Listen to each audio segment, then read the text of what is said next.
And before I introduce him, I just want to say, when he was the doctor at the White House, they asked him, who's healthier? Who's a better physical specimen?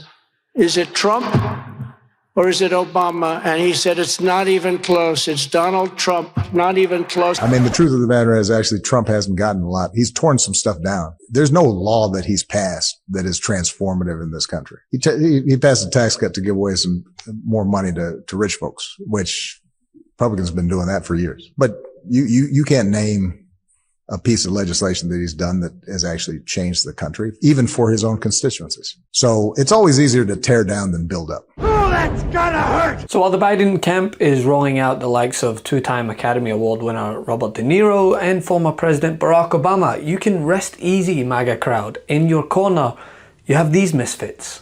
And the best that Biden can do is roll out a washed-up actor.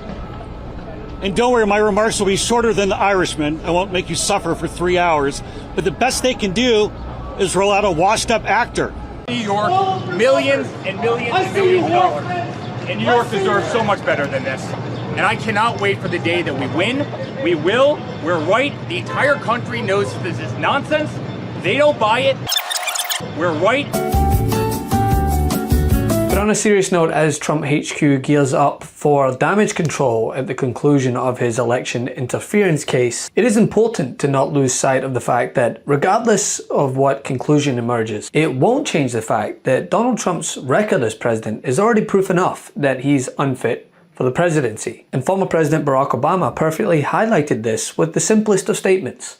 It's easier to tear something down than to build it up. I mean, the truth of the matter is actually Trump hasn't gotten a lot. He's torn some stuff down. There's no law that he's passed that is transformative in this country. He passed a tax cut to give away some more money to rich folks, which Republicans have been doing that for years. But you can't name a piece of legislation that he's done that has actually changed the country, even for his own constituencies. So it's always easier to tear down than build up. The one constitutional office elected by all of the people is the presidency. So at a minimum, we should expect a president to feel a sense of responsibility for the safety and welfare of all 330 million of us, regardless of what we look like, how we worship, who we love, how much money we have, or who we voted for. But we should also expect a president to be the custodian of this democracy. We should expect that regardless of ego, ambition, or political beliefs, the president will preserve, protect, and defend the freedoms and ideals that so many Americans marched for, went to jail for, fought for, and died for. I have sat in the Oval Office with both of the men who are running for president. I never expected that my successor would embrace my vision or continue my policies. I did hope, for the sake of our country, that Donald Trump might show some interest in taking the job seriously, that he might come to feel the weight of the office and discover some reverence for the democracy that had been placed in his care. But he never did. For close to 4 years now, he has shown no interest in putting in the work, no interest in finding common ground, no interest in using the awesome power of his office to help anyone but himself and his friends. No interest in treating the presidency as anything but one more reality show that he can use to get the attention he craves. Donald Trump hasn't grown into the job because he can't. And the consequences of that failure are severe. And that is what I want the focus of this video to be, because it is easy to report on Trump the criminal. I mean, he makes it easy. But far too many Americans still hold this man in the highest regard as some economic messiah. When the facts are simple, Donald Trump inherited a booming economy from Obama, rode its coattails, and then tanked it. And you can disagree, but the facts don't lie.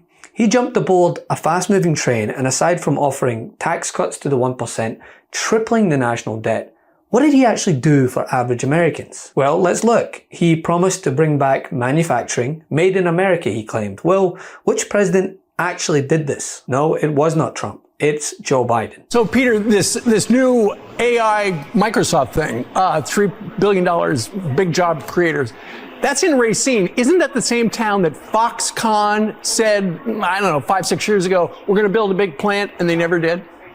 Yes, and that was a huge Trump announcement back then, and he said that the factory was going to be the 8th wonder of the world, but then Foxconn decided to really scale back their plans, and the land is still available, so Microsoft is going in. And this was never more apparent than recently in Racine County, where Trump had once touted a $10 billion Foxconn facility that suffered the same fate as his Obamacare alternative. Promised, never delivered.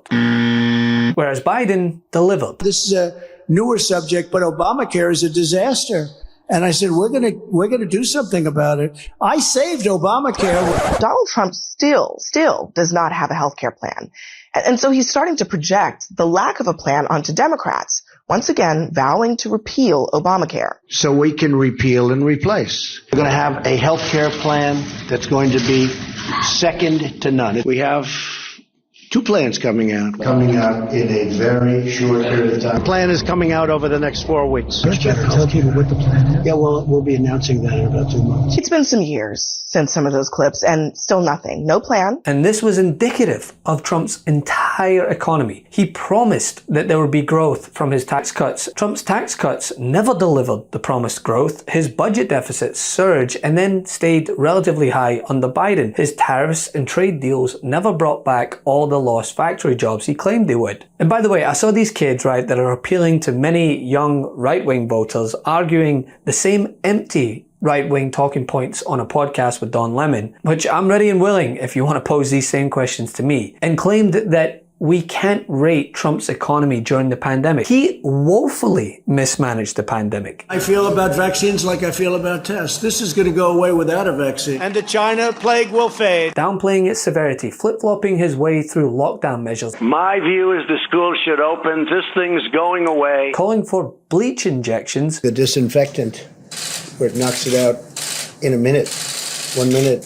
And is there a way we can do something like that by injection? A lot of people are taking, a lot of frontline workers are taking hydroxychloroquine. Sowing doubt from the moment it surfaced. It is going away, and it's probably going to go away now a lot faster because of the vaccine. It would go away without the vaccine, George. And secondly, he and his followers want to take no blame for the disastrous economic ramifications and whitewash Trump's pandemic job numbers, but then they have no problem touting the gas prices that were at that point as some sort of positive when nobody was driving. I got gas way down to $1.87 a gallon.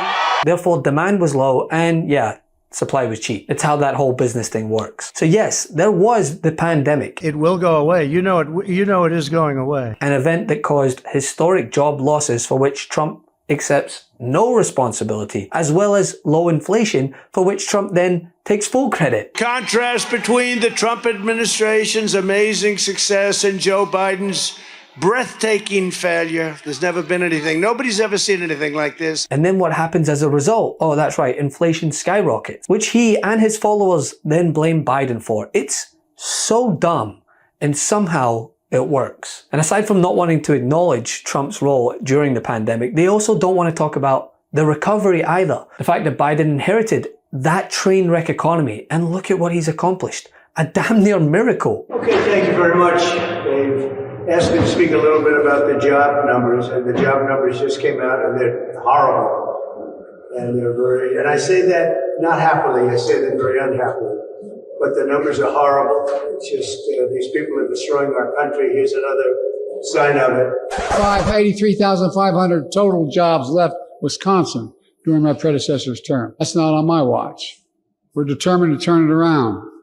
Thus far, since we've come to office, we've created, and with the governor's overwhelming leadership, we've created over 178,000 jobs in Wisconsin. We're going to create more here in Racine, and big time. If you had told me that the unemployment rate after COVID was going to be back down to 4% or lower. Yeah. Lowest in 50 years, isn't it? Absolutely. And if you had told me that 15 million jobs would have been created, that wages are higher now than they were pre-pandemic. Yeah. And the most jobs created in history, correct? In this 4-year period, yeah. Honestly, everything from record job numbers, unemployment, wages, and GDP, which, by the way, Trump assured the public in 2017 that the US economy, with his tax cuts, would grow at 3%. But of course then added, I think it could go to 4, 5, and maybe even 6% ultimately. GDP, gross domestic product, that is the measure and the value of all goods and services produced in the United States, right? It's the size of the US economy. And like the rest of the world, we saw a significant drop. See when it goes down there, the constriction, that in GDP in 2020. That was the pandemic. That was under Donald Trump's watch. But just look at the recovery in the 4 years since. Look at that. Go up.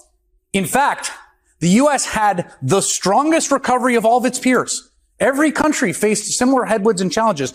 Last year, our economy grew faster than any other nation in the G7.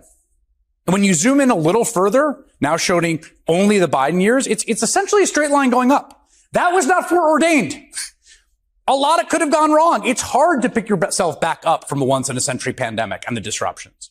And even if you take the pandemic and exclude it, growth after inflation averaged 2.67% under Trump. Include the pandemic-induced recession and the average drops to an anemic 1.45%. By contrast, growth during the second term of then-President Obama's averaged at 2.33%, and so far under Biden, it's growing above 3.4%. Higher GDP, higher stock market, which again Trump promised would crash, but it didn't. Better economy by every single measure. So tell me again, average Americans, what the hell did Donald Trump do for you? The Donald is not really a plans guy.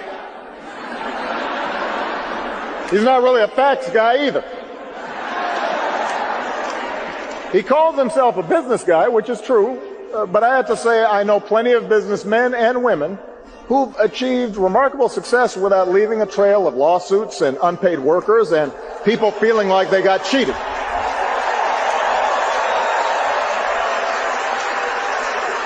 Does anyone really believe that a guy who spent his 70 years on this earth showing no regard for working people is suddenly going to be your champion, your voice?